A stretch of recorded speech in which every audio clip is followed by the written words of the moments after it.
Today we're going to be taking a look at the Sokani X50 RGB LED panel.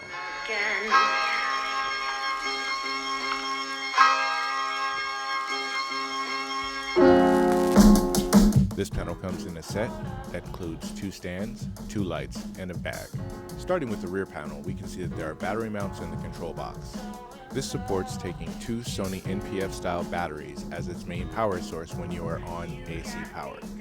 Here you can see me installing the batteries into the light. It's not particularly difficult, and there is a power indicator switch. You can see how much power is left in your batteries. Also found on the rear of the unit are the controls.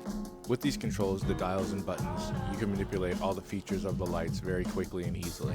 Taking a deeper look at the features, some of the key modes are CCT mode, which allows you to change between different color temperatures, the RGB mode, which allows you to manipulate the RGB values to your desire, the HSI mode, which allows you to basically use the HSI wheel to decide what color you want and manipulate the intensity that you desire, and then the effects modes.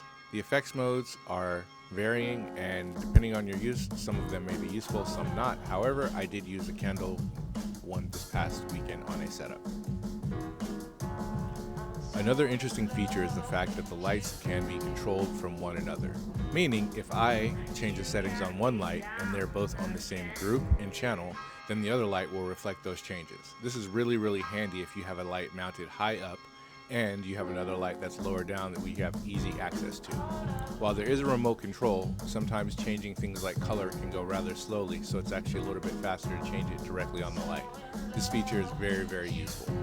This happens when you change modes, effects, intensity. Anything that you do on one light will be reflected on the other except power. One of the uses I found for this light was creating dynamic color environments. As you can see here, we really went crazy with the pink. I probably would have pulled it a little back now that I look at it, but here's an example. The next example, we're using it with a little blue light. This is helping us cast some blue onto the frame, even though it's mainly lit by a white light. Here at the shower area, we're using it to create some more environment. While it's not the key light that's above, it's actually providing all the edge lighting from behind and from the side to really fill in the shadows in this dark area. Here we have one set to white and one set to blue.